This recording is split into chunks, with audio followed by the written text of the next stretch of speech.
Então nós vamos começar estudando esse camarada aqui, o triângulo retângulo, tá bom?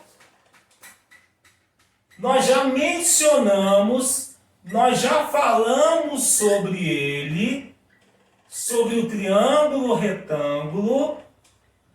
Nós já falamos sobre ele um pouquinho dentro de geometria plana, também dentro de geometria espacial. Quando a gente fez menção ao triângulo retângulo, até esse presente momento, nós falamos sobre quem? Nós falamos sobre a famosa relação envolvendo esse triângulo, que é o teorema de quem? O teorema de Pitágoras. Porque nós sabemos que dentro do triângulo retângulo, ele é um caso especial, em particular, muito importante dos triângulos. Antes da gente olhar para os ângulos, nós vamos olhar para os lados desse triângulo. Beleza, gente? Então, olhando para os lados, cada lado no triângulo retângulo tem um nome especial. Esse lado que eu estou chamando de A, ele é oposto a esse ângulo de 90 graus, ao ângulo reto. Esse lado é chamado de hipotenusa. Então, a minha hipotenusa é justamente o lado oposto ao ângulo de 90. Os outros dois lados, que eu vou chamar de B, esse lado, e vou chamar esse aqui de baixo C, não importa se é B em cima, C embaixo, não importa. C lá em cima ou B aqui, não importa, tá? B e C são os meus catetos, tá? São aqueles lados que são os formadores do meu ângulo reto, tá? Então B é um cateto, o C é outro cateto. Ok? Cateto e cateto. Não importa se é B lá, C aqui, não importa qual é a letra, tá? Talvez você chame a hipotenusa de C e os catetos de A e B. Não importa. O que importa é que dentro desse triângulo retângulo tem muita coisa para a gente poder viajar, tem muita coisa para a gente poder revisar e saber aqui agora neste momento, tá? Vai ser fundamental e importante não somente na sua prova de matemática, porque você vai ver, por exemplo, que esse triângulo aqui, se você já está familiarizado aí, tem estudado um pouquinho de física para a prova de ciências da natureza, esse triângulo aqui é o triângulo muito usado na parte de dinâmica, né? Então, quando você pega, por exemplo, lá o plano inclinado na parte de dinâmica, é importante você ter a noção desse cara. Por quê?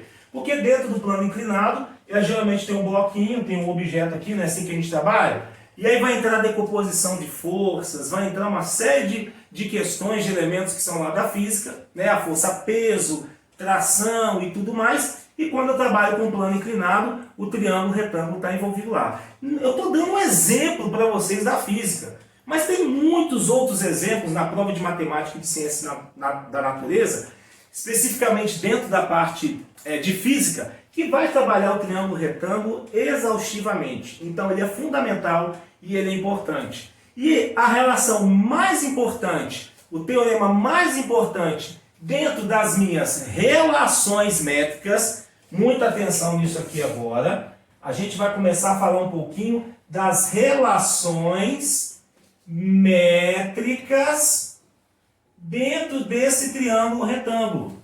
Por que relações métricas? Métrica vem de medida, tudo bem?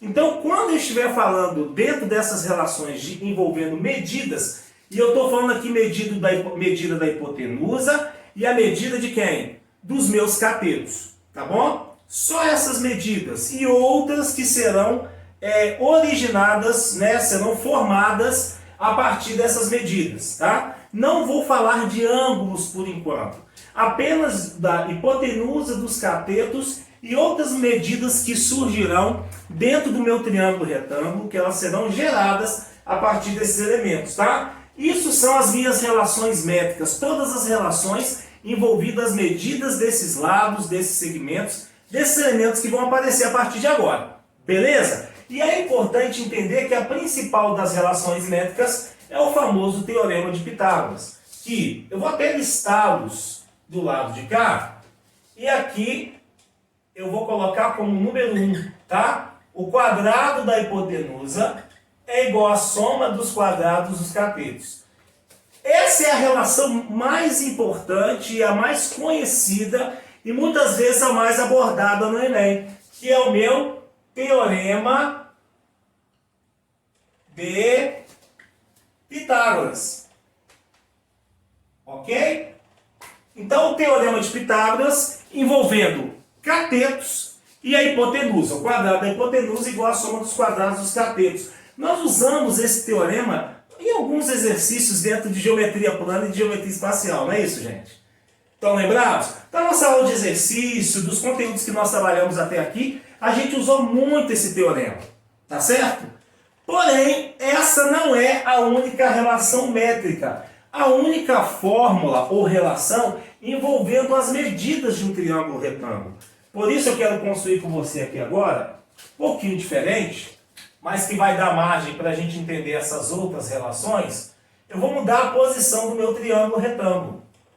Vou pegar esse ângulo de 90, vou girá-lo e vou colocar aqui para cima, tá? A partir desse momento, além da minha hipotenusa que está aqui, e dos meus catetos que estão ao lado, eu tenho alguns outros elementos importantes dentro do meu triângulo retângulo. Que eu vou traçar aqui o primeiro deles, que eu vou chamar de H.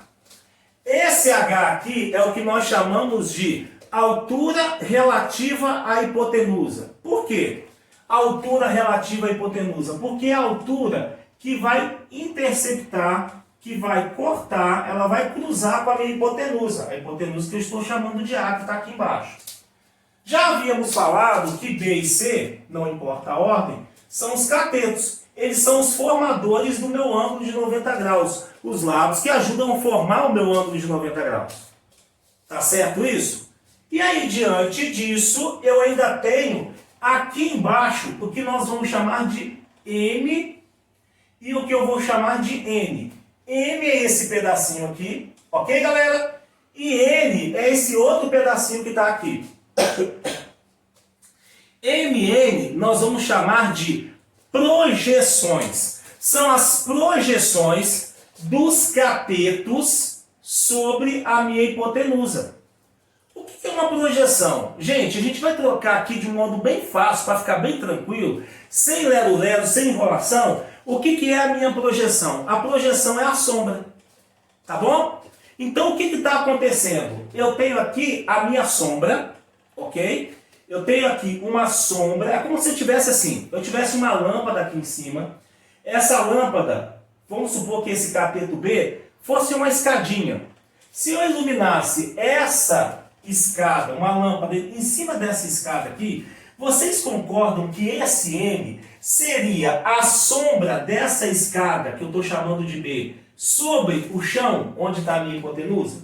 Então, projeção é a mesma coisa que uma sombra, tá? É sinônimo aqui para a gente de sombra. É justamente a projeção, a reflexão, a sombra desse cateto B no chão aqui e o chão onde está a hipotenusa A. Da mesma forma, se eu coloco uma lâmpada aqui em cima e eu iluminar essa escada C, a sombra dessa escadinha C no chão vai estar do tamanhozinho do N. O N é a sombra do cateto C no chão onde está a hipotenusa A. Então, projeção para a gente é sombra, tá bom? É justamente a reflexão, né? Onde vai ter demarcado no chão, na hipotenusa, a sombra desse cateto. Isso é a minha projeção. E aí surgem, gente, mais 3 novas relações, inicialmente, tá? Envolvendo as projeções. A segunda delas que eu vou colocar aqui, eu vou colocar, gente, por desencargo de consciência, mas isso aqui não é uma fórmula. Vocês conseguem enxergar que a minha hipotenusa A é a soma da projeção M, que é a projeção de B, mais a soma de N, que é a projeção de C? Tá claro isso? Beleza, então, ó, quem é a A? A A é a soma de N mais N. Eu nem encaro isso aqui como uma relação, não, como uma fórmula, não. Porque isso aqui é muito intuitivo, que exatamente N mais N vai dar a hipotenusa A, ok? Agora, as outras relações que são muito importantes, envolvendo cateto, projeção e hipotenusa, tanto como B como C, seguem aqui a seguir. Ó, eu tenho em primeiro lugar, eu vou escrever assim, ó, B ao quadrado é igual a A vezes M, e a quarta relação é C ao quadrado é igual a A vezes N, tá? O que quer dizer essas relações? Muito importante isso. Isso quer dizer o seguinte: Sempre que eu tiver um cateto ao quadrado, isso será igual à hipotenusa vezes a sua respectiva projeção. Ó, pegou a ideia? Se você quiser anotar, eu vou repetir aí, ó. Preste atenção. Sempre um cateto ao quadrado de qualquer triângulo retângulo, um cateto ao quadrado é exatamente igual à hipotenusa, o valor da hipotenusa desse triângulo, vezes a sua respectiva projeção. Respectiva em relação ao cateto. Né? Se é o b ao quadrado, é a hipotenusa A vezes a sua respectiva projeção, que é m. Tá? Se fosse o c, então seria c ao quadrado, é igual ao a, que é a hipotenusa, vezes a sua respectiva projeção, que é o n de navio. Tá certo? Então, gente, essas são as principais envolvendo o quê? Cateto e projeção. Mas ainda tem duas últimas relações aqui importantes, que eu vou chamar de relação 5 e relação 6. Tá? Que a hipotenusa vezes a altura respectiva a essa hipotenusa é igual ao produto dos catetos. Tá certo? A vezes H é igual a BC. A hipotenusa, H é essa altura relativa à hipotenusa, B e C são exatamente os catetos. Então, A vezes H é igual a BC. E por último, que a altura relativa à hipotenusa ao quadrado é igual ao produto das projeções. M é a projeção de B, N é a projeção do C. Gente, não importa se você inverter essas letras, tá?